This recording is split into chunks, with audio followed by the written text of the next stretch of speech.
Wait লসের জন্য fat burner নেওয়া আসলে কতটা ঠিক বা কতটা যুক্তিযুক্ত? আপনি যদি দেখেন আপনার ডায়েট, কার্ডিও সবকিছু ঠিক থাকে, আপনি একটা ক্যালোরিক ডেফিসিটের ডায়েটে থাকেন, মানে আপনার ডেইলি মেনটেনের জন্য যতটা ক্যালোরি দরকার আপনি যদি তার চেয়ে খাবার খান, রেগুলার কার্ডিও করেন, ওয়েট ট্রেনিং করেন, সেক্ষেত্রে কিন্তু আপনার এমনিতেই ফ্যাট বার্ন করবে।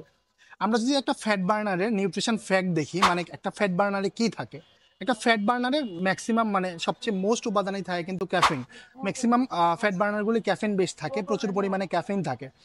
তো ক্যাফিন দেখা যায় কি আমাদের হার্ট রেট বাড়িয়ে দেয়, সেক্ষেত্রে আমরা একটু ওয়ার্কআউটে ফোকাস পাই, দেখা যায় ফ্যাট বার্নে কিছু অ্যাডভান্টেজ দেয়।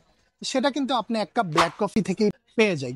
বাট ফ্যাট বার্নারগুলোতে অনেক সময় দেখা যায় প্রচুর পরিমাণে ক্যাফিন থাকে, যেটা দেখা যায় কি যাদের প্রেশারের সমস্যা আছে বা যাদের এই ধরনের মেটাবলিক প্রবলেম আছে তাদের জন্য আসলে অনেক সময় রিস্কি হয়ে যায়। তো ফ্যাট বার্নারটা আসলে ফ্যাট বার্ন করার জন্য খুবই এসেনশিয়াল না। আপনি রেগুলার ডায়েট কার্ডিওটা করার পরে যদি মনে হয় নেওয়ার জন্য নিতে পারেন, বাট আমি মনে করি cardio more than enough for fat burn.